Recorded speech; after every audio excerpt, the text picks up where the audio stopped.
They say don't look out the window after midnight, but last night the city across the river lit up like a dying animal, and now everyone I know is running.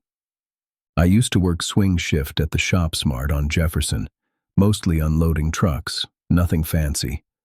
43, asthma since I was a kid, still living with my brother Alex. He calls me his roommate like it's a joke. Mom's old watch still ticks on my wrist, even after the strap cracked and I fixed it with duct tape. I got a collection of pawn shop phones with shattered screens, but I always use the one with my ex's photo taped to the back. My biggest fear, up till yesterday, was dying alone in this apartment, lungs giving out and nobody noticing till rent was overdue. Before. There was a before. Late-night instant noodles, arguing with Alex about the electric bill, that dumb humming fridge. My therapist said my panic attacks were just static in the wires. I believed her, most nights. Now the whole world's buzzing, real, mean static like the old TV after storms. It gets under your skin. If you press your ear to the wall, you can almost hear it move, fast and slippery. Alex says it's the building settling, but I watched a crack in the plaster twitch like it was breathing. I didn't think it was serious till the news cut off in the middle of a weather alert. The crawl just stopped, like the signal got eaten. I looked out, saw the highway gridlocked, horns blaring, headlights bouncing, the city bridge jammed with people on foot. Someone pounded on our door, 3rd floor, never had visitors. I didn't answer, not right away, not after last time. The knocking stopped. Something scraped down the hallway, a slow dragging sound, and then silence. Alex told me to pack, said we could go stay at Dad's cabin. I said no, said it was probably nothing, said we should wait it out. I was wrong. It's not just the panic, it's the smell. Like burnt dust, copper and spoiled meat, drifting in even with the windows shut. My inhaler's almost empty. The static's louder now, crawling up through the pipes. Alex is pacing, shoving canned food into a backpack, muttering about the radio. He wants to leave. I keep thinking about that pounding, about what happens if it comes back, and about the old asthma bill still taped to the fridge because if I die, I want someone to know I tried. Something just flickered in the hall. Lights stuttering, shadows moving wrong, like the angles bent. I hear the static again, but now it's not just in the walls. It's whispering my name. Alex yanked the curtains shut and hissed at me to help. I didn't move at first. Couldn't. The static kept curling around my name, warping it, stretching the vowels until it sounded like someone choking. I pressed my inhaler to my mouth, squeezed out one last gasp. My chest burned, but it cleared my head. I grabbed my keys off the table, hands shaking, pocketed Mom's watch out of habit. The radio on the counter stuttered, cut to a station that shouldn't exist. Just a woman's voice whispering numbers in a rhythm that matched the pulsing in my veins. Alex slung his bag over his shoulder, eyes darting between me and the door. "It's getting closer," he said, voice raw. "Something's wrong with the elevator. The lights are all out on 2. His phone screen glowed white. No bars, just a spinning wheel. I wanted to tell him it was fine, but the hallway shadows were thicker, writhing at the corners, twitching with that same off-kilter movement as the crack in our wall. My knee ached where I'd banged it years ago falling off Dad's porch. I pressed my hand to it, like that could ward off whatever was out there.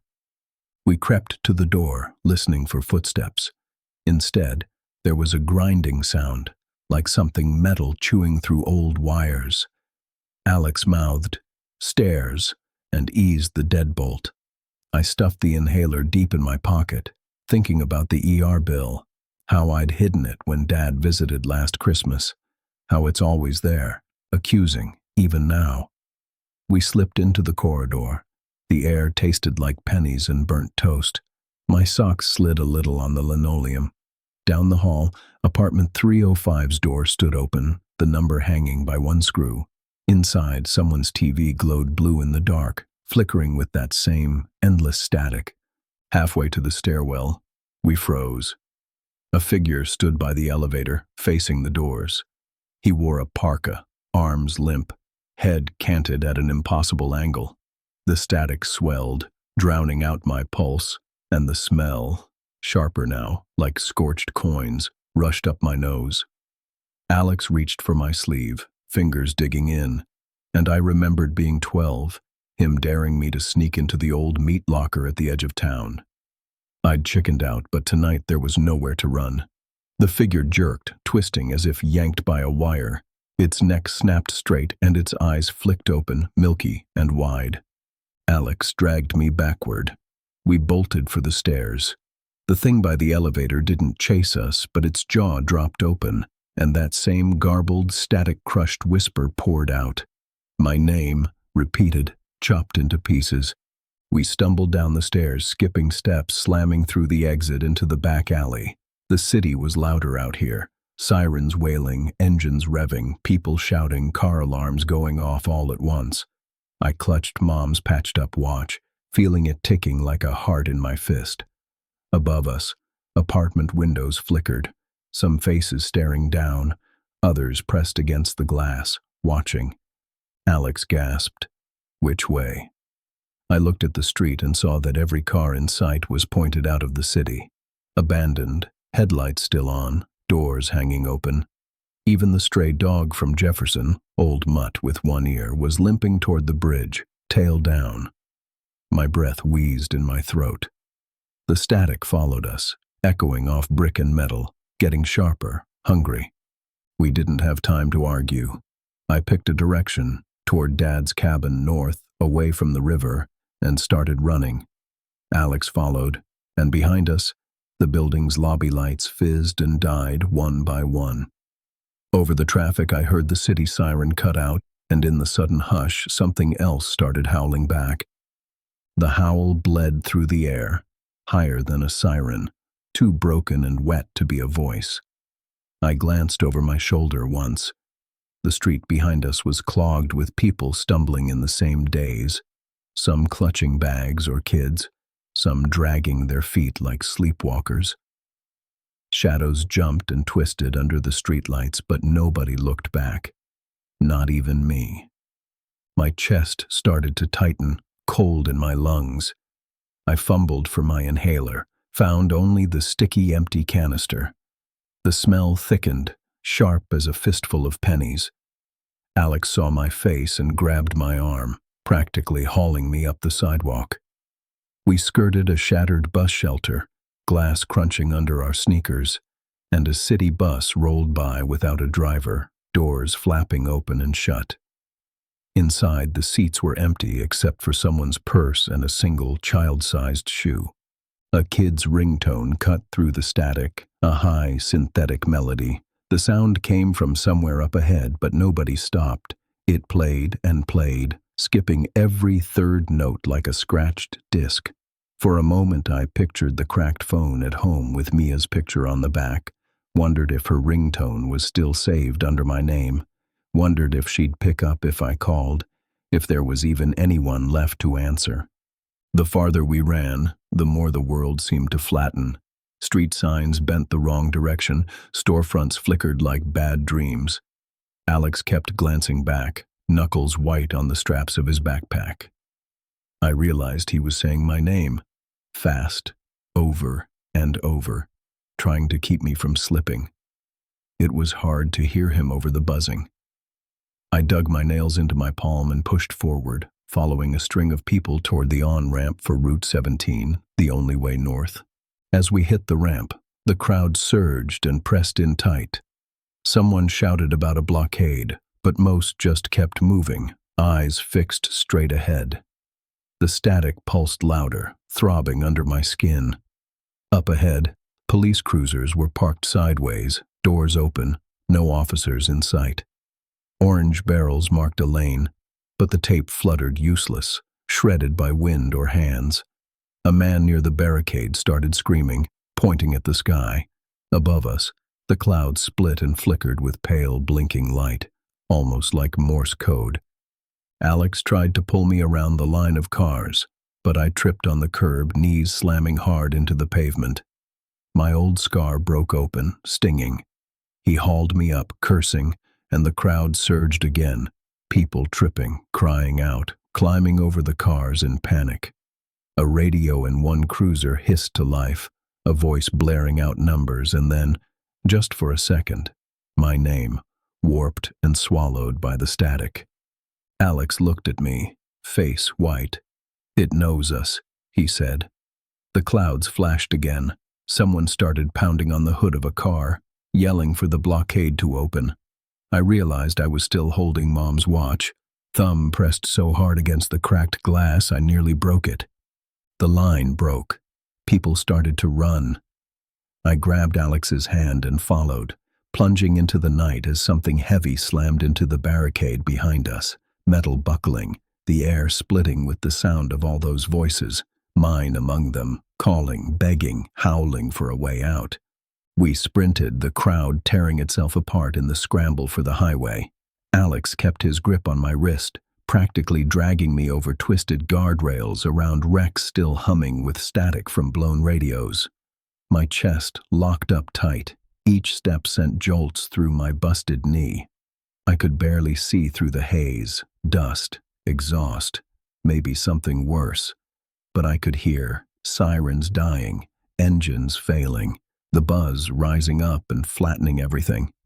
Someone ahead shoved open a broken fence, and we spilled onto a service road. Trees here stood black against a stuttering sky. Somewhere far off, an air horn bellowed 3 times. Then, nothing. People scattered between the trees, vanishing in 2s and 3s. Alex kept looking back. I knew he was counting the faces he recognized and realizing how quickly they disappeared. Every time I breathed, the taste of burnt copper coated my tongue. My knee throbbed. I wondered if the blood had already seeped through my jeans. There was movement on the edge of the woods, something tall and thin, bending at the wrong angle. Not human, not anymore. Its skin shimmered like TV static, and when it turned, it didn't have a face, just a blank stretch that rippled and pulsed with a sound like distant voices cut by static. Alex cursed, dragging me faster. "Don't look," he said, but I already had. My name crawled across my thoughts, echoing in a voice that almost sounded like mine. We ducked under a highway sign, Route 17 North, and staggered along the shoulder. Headlights washed past, blinding, then vanished. The city was just a glow now, pulsing with that wrong, artificial light. We moved by muscle memory, dodging potholes, vaulting debris. Somewhere in the dark, something else was running too, keeping pace just out of sight. My knee finally gave, and I nearly went down. Alex caught me, shoved the backpack into my arms, and told me to run while he bought us a minute. I said his name, but he shoved me again, screaming at me to go. He pulled a tire iron from the pack and turned to face whatever was coming through the trees. I hesitated, heart thumping, my thoughts all jumbled. Childhood fights, Mom's funeral, the dumb way we used to argue about nothing. Then I forced myself up and limped down the highway, clinging to the cracked watch and the backpack. I listened for Alex's voice, but it was drowned by the static, by the not quite human screech rising behind me. Ahead, distant red lights marked the last checkpoint out of the city. The air buzzed with a new pattern now, less like static and more like a message, repeating, faster and faster. It wasn't my name anymore. It was an address, Dad's old cabin. Somehow it knew where we were headed. I reached the checkpoint, knees bloody, lungs burning, the backpack cutting into my shoulder. The guard station was empty. The boom gate snapped off.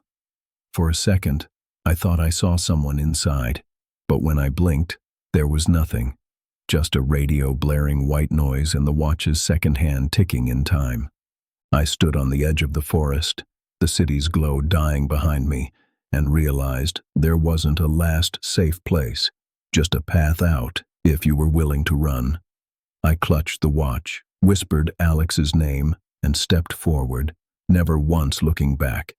If you made it this far, hit subscribe and turn on notifications for more real-life horror stories just like this.